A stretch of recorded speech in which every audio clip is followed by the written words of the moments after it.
Welcome students. मैं पुष्पेंद्र पूनिया। बात करते हैं अपन बायोलॉजी की, और यहाँ आज अपन पढ़ेंगे गुरु बीजाणु जनन, मेगा स्पोरोजेनेसिस तथा मादा युग्मकोद्भिद या भ्रूण कोष जो एम्ब्रियो सेक है उसकी जो स्ट्रक्चर है वो किस प्रकार की हमें दिखाई देती है। तो सबसे पहले तो अपन ध्यान दें गुरु बीजाणु जनन किसे कहते हैं। जिस प्रकार अपन ने लघु बीजाणु जनन की बात की थी, लघु बीजाणु मात्र कोशिकाओं में अर्धसूत्री विभाजन द्वारा लघु बीजाणु निर्माण की जो क्रिया है उसे लघु बीजाणु जनन कहते हैं, जो परागकोश में संपन्न होती है। उसी प्रकार गुरु बीजाणु जनन की जो क्रिया है उसकी अपन बात करें तो पुष्प का जो मादा जनन भाग होता है जायांग होता है, और जायांग की जो एक इकाई थी उसे अपन ने कहा था अंडप, और अंडप के अंदर बीजांड पाए जाते हैं और बीजांड में ही गुरु बीजाणु जनन की क्रिया होती है, जिसके दौरान अगुणित गुरु बीजाणुओं का क्या होता है निर्माण। गुरु बीजाणु जनन गुरु बीजाणु मात्र कोशिका, जैसे ये एक गुरु बीजाणु मात्र कोशिका है, इस कोशिका में यदि अर्धसूत्री विभाजन की क्रिया होगी तो इसमें अर्धसूत्री विभाजन द्वारा अगुणित गुरु बीजाणु जो कोशिका बनेगी उस कोशिका को ही अपन बनने की जो प्रोसेस है प्रक्रिया है उसी को अपन गुरु बीजाणु क्या कहेंगे जनन कहेंगे। तो पिछले वीडियो में आपको मैंने समझाया था कि जो जायांग होता है, जायांग के अंदर अपन देखें तो बीजांड पाया जाता है और बीजांड से बीज का क्या होता है निर्माण होता है। एक बीजांड की हम संरचना की बात करें तो एक बीजांड निम्न संरचना के रूप में हमें दिखाई देता है, जिसमें जो बीजांड है उसका मुख्य भाग है वो भ्रूणकोश है। भ्रूणकोश बाहर से अविभेदित मृदुतक कोशिकाओं से घिरा हुआ है।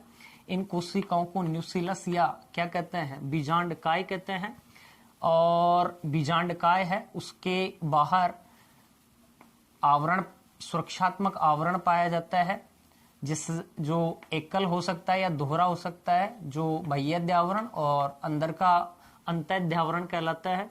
जहां अध्यावरण एब्सेंट था उस भाग को अपन बीजांड द्वार कहते हैं, और बीजांड द्वार शरीर की तरफ 3 कोशिकाएं उपस्थित होती हैं जिन्हें अंड समुच्चय कहते हैं, जिनमें एक अंड कोशिका होती है, बाकी सहायक कोशिकाएं थी, और निभागीय सिरा की तरफ या केलाजा की तरफ 3 अगुणित कोशिकाएं होती हैं जिन्हें प्रतिमुखी कोशिकाएं कहा जाता है।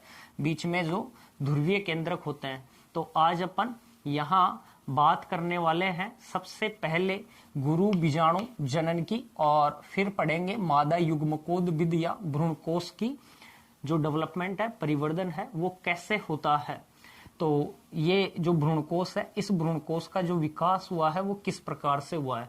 तो सबसे पहले तो अपन देखें गुरु बीजाणु जनन क्या है। यहाँ देखो पूरा जो भ्रूणकोश है ये बीजांड काय की मृदुतक कोशिकाओं से घिरा हुआ है।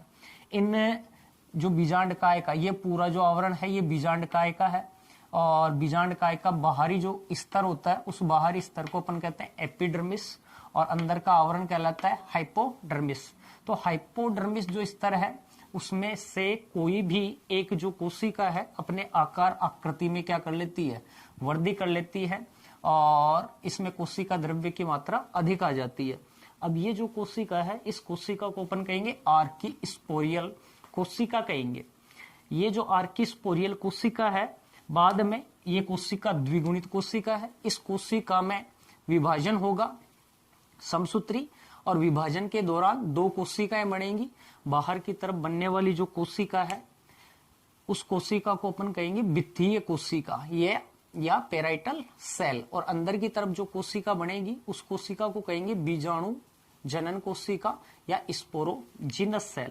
जो वित्तीय कोशिका है यह बीजांड काय की बाहरी भित्ति का क्या करेगी निर्माण, अर्थात ये विभाजन करके बाहरी भित्ति का क्या करेंगी निर्माण करेंगी।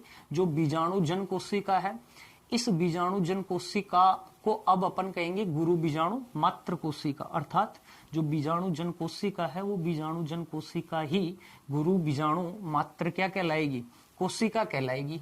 ये जो गुरु बीजाणु मात्र कोशिका है जैसे अपन देखें ये एक गुरु बीजाणु मात्र क्या है, कोशिका है, जो बाहर से बीजांड काय के स्तर से क्या है, ढकी हुई है। कैसी कोशिका ये, गुरु बीजाणु मात्र कोशिका। इस गुरु बीजाणु मात्र कोशिका में अब अर्धसूत्री विभाजन होगा और इस कोशिका से ही अगुणित गुरु बीजाणुओं का क्या होगा, निर्माण होगा, और उस प्रक्रिया को ही अपन क्या कहेंगे, गुरु बीजाणु जनन कहेंगे। तो ये गुरु बीजाणु कैसी कोशिका है, गुरु बीजाणु मात्र कोशिका है। इस गुरु बीजाणु मात्र जो कोशिका है, इस गुरु बीजाणु मात्र कोशिका में अर्धसूत्री विभाजन होगा, जिससे सबसे पहले 2 कोशिकाएं बनेंगी और बनने वाली ये कोशिकाएं अब कहलाएंगी गुरु बीजाणु द्वितीयक, जो बाहर से ये भी बीजांड का ऐसे क्या है, घिरी हुई है। ये 2 कोशिकाएं बन गई। इन दोनों कोशिकाओं को अपन क्या कर रहे हैं, गुरु बीजाणु द्वितीयक कर रहे हैं। अब ये जो दोनों कोशिकाएं हैं ये अगुणित हैं, क्योंकि कौन से विभाजन द्वारा, मियोसिस डिवीजन द्वारा इनका क्या हुआ है, निर्माण। जबकि गुरु बीजाणु मात्र कोशिका कैसी थी, एक द्विगुणित कोशिका है सूत्र गुणिता के आधार पर, और ये कैसी हैं, अगुणित हैं। इन्हें गुरु बीजाणु द्वितीयक कह रहे हैं।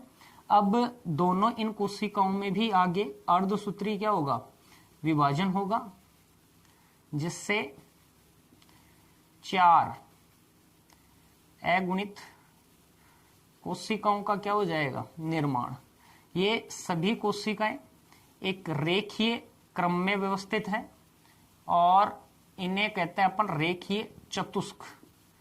अधिकतर एंजियोस्पर्म जो प्लांट्स हैं उनमें गुरु बीजाणु जनन की क्रिया के दौरान रेखीय चतुष्क का क्या होगा, निर्माण होगा। तो यहाँ रेखीय चतुष्क बन गया जो यहाँ बन रहा है। तो ये रेखीय चतुष्क का क्या हुआ, निर्माण, गुरु बीजाणु मात्र कोशिका में अर्धसूत्री विभाजन के द्वारा क्या बना, गुरु बीजाणु चतुष्क। गुरु बीजाणु चतुष्क यहां बना था, 2 कोशिकाएं, गुरु बीजाणु द्वितीयक कह रहे हैं।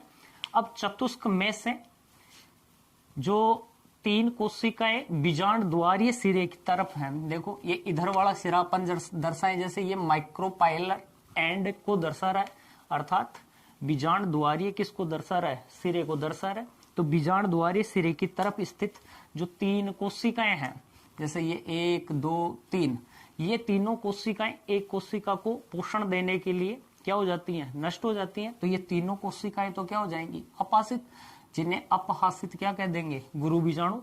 इन 3 में से एक कोशिका बचेगी जो बीजांडकाय और अपासित होती हुई कोशिकाओं से पोषण लेगी और अपने आकार आकृति में क्या करेगी, वृद्धि करेगी। और इस कोशिका को अपन कहेंगे अब कार्यशील गुरु बीजाणु, या सक्रिय क्या कह देंगे, गुरु बीजाणु कह देंगे। क्या कहेंगे, सक्रिय गुरु बीजाणु। और ये जो सक्रिय गुरु बीजाणु है, इस एक सक्रिय गुरु बीजाणु से ही पूरे के पूरे भ्रूण कोश का, एम्ब्रियो सेक का क्या होता है, निर्माण। इस प्रकार का जो विकास है उसे अपन एक बीजाणुज क्या कह रहे हैं, एक बीजाणुज विकास कहते हैं, एक बीजाणुज विकास कहते हैं। एकमात्र कोशिका से ही पूरे के पूरे किसका निर्माण हो रहा है, यहाँ भ्रूण कोश का निर्माण हो रहा है। इस प्रकार का जो विकास है उसे अपन कहेंगे एक बीजाणुज विकास कहेंगे। तो ये कार्यशील गुरु बीजाणु है जिसे सक्रिय गुरु बीजाणु कह रहे हैं। और ये सक्रिय जो गुरु बीजाणु है ये ही पूरा का पूरा आगे भ्रूणकोश मात्र जो कोशिका है उसके समान क्या करेगा, कार्य करेगा। अर्थात इसे भ्रूणकोश मात्र कोशिका भी कह सकते हैं, एम्ब्रियो सैक मदर सेल भी कह सकते हैं, जिससे पूरे के पूरे भ्रूणकोश का क्या होगा, निर्माण होगा।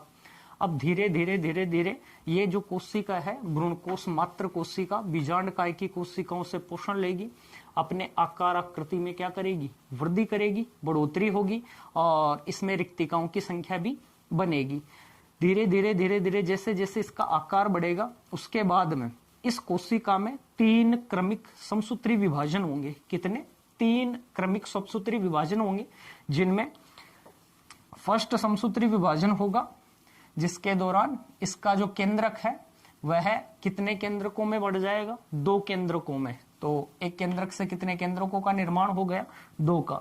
जैसे जैसे इसमें जो रिक्तिकाएं बनी थी, वो रिक्तिकाएं आपस में मिलकर एक बड़ी रिक्तिका का निर्माण कर लेंगी, जिससे दोनों केंद्रक हैं वो अलग अलग ध्रुवों पर चले जाते हैं, अर्थात एक केंद्रक इधर और एक केंद्रक इस ध्रुव पर। तो दोनों अलग अलग ध्रुवों पर, विपरीत ध्रुवों पर गति करके चले जाते हैं। तो एक केंद्रक ये रहा, एक केंद्रक ये रहा। इसके बाद में इसमें दूसरा समसूत्री विभाजन होगा, जिसके दौरान इधर वाला केंद्रक और इधर वाला, दोनों जो ध्रुवीय केंद्रक हैं, जो दोनों ध्रुवों पर चले गए थे, इनमें दूसरा समसूत्री विभाजन होगा। और दूसरे समसूत्री विभाजन के दौरान प्रत्येक ध्रुव पर 2-2 केंद्रक, 2 केंद्रक इधर और 2 केंद्रक इधर बन जाएंगे। अर्थात अपन कुल बात करें तो 4 केंद्रकों का क्या हो जाएगा? निर्माण हो जाएगा। अब तीसरा समसूत्री विभाजन होगा, जिसके दौरान प्रत्येक ध्रुव के दोनों केंद्रकों में समसूत्री विभाजन होगा। तो प्रत्येक ध्रुव पर 4-4 केंद्रकों का निर्माण हो जाएगा। ये सभी अगुणित हैं। कैसे हैं? अगुणित, क्योंकि इनका जो फॉर्मेशन हो रहा है, इनका जो निर्माण हो रहा है, वो एक अगुणित कोशिका से हो रहा है। कैसी कोशिका से हो रहा है? अगुणित कोशिका से हो रहा है। जो भ्रूणकोश मात्र कोशिका है, वो एक कैसी कोशिका है? अगुणित कोशिका है। तो यहाँ तीसरे समसूत्री विभाजन के दौरान प्रत्येक ध्रुव पर 4-4 केंद्रक बन गए। अर्थात कुल अपन बात करें तो भ्रूणकोश के अंदर 8 केंद्रकों का क्या हो गया? निर्माण हो गया। अब इन 8 केंद्रकों में से एक जो केंद्रक है, एक जो केंद्रक है वो कहाँ आ जाता है? मध्य में आ जाता है, जिन्हें हम ध्रुवीय केंद्रक कहेंगे। क्या कहेंगे? ध्रुवीय केंद्रक। ये जो दोनों केंद्रक आए, इन्हें अपन कहेंगे ध्रुवीय केंद्रक। अब जो इधर वाले ध्रुव पर 3 केंद्रक बचे, इधर वाला जो सिरा है वो कहलाता है निभागीय सिरा। निभागीय सिरा। Welcome students. तकनीकी खराबी के कारण अपना जो मादा युग्मकोद्भिद का परिवर्धन है वो पूरा नहीं हो पाया था।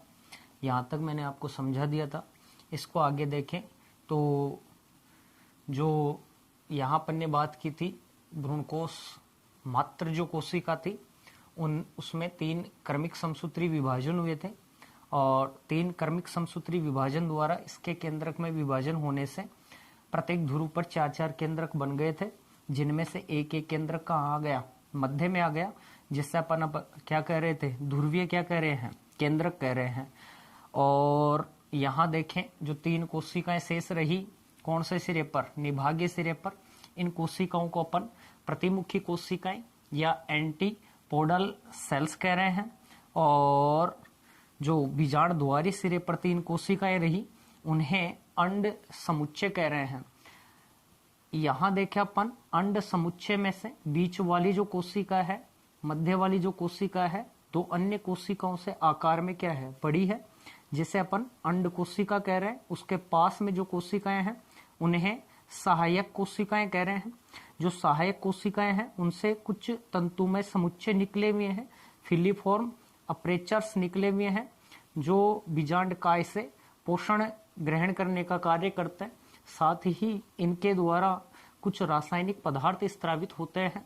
जो पराग जो नलिका है वो इनके रासायनिक अनुवर्तन के कारण बीजांड की तरफ क्या करती है? गति करती है। और बीजांड द्वारी सिरे से पराग नलिका जो है वो भ्रूण जो कोश है उसमें क्या करती है? प्रवेश करती है। तो ये जो दोनों कोशिकाएं हैं इन्हें सहायक कोशिकाएं कह रहे हैं, और बीच वाली जो कोशिका है उसे अंड कोशिका कह रहे हैं। और निभागीय सिरे पर जो 3 कोशिकाएं दिख रही हैं उन्हें अपन प्रतिमुखी कोशिकाएं कह रहे हैं। तो इस प्रकार से पूरा जो भ्रूणकोश है, एम्ब्रियो सैक है, इसका क्या होता है? यहाँ डेवलपमेंट होता है। एम्ब्रियो सैक जो है, भ्रूणकोश जो है, उसमें सभी जो कोशिकाएं हैं वो अगुणित है। निषेचन से जस्ट पूर्व दोनों जो ध्रुवीय केंद्रक हैं वो आपस में मिलकर एक केंद्रीय कोशिका का निर्माण करते हैं जो द्विगुणित है। और यहां हम देखें तो एक परिपक्व जो भ्रूणकोश है वह 7 कोशिकीय और 8 केंद्रकीय संरचना है। देखो 1 2 3 4 5 6 7 और 8 परिपक्व भ्रूण कोश कितने कोशिकीय संरचना है, तो कितने कोशिकीय संरचना है तो 7, 1 2 3 4 5 6 और 7। कितने केंद्र की संरचना है तो 8 केंद्र की क्या होती है संरचना होती है। तो इस प्रकार से एक भ्रूण कोश जो है उसका डेवलपमेंट कंप्लीट होता है, उसका परिवर्धन पूरा होता है। उम्मीद है आपको अच्छे से समझ में आया होगा। एक बार आप इसका स्क्रीनशॉट ले लें ताकि आप इसके अच्छे से नोट्स तैयार कर सकें। नेक्स्ट वीडियो कल आएगा। जय हिंद।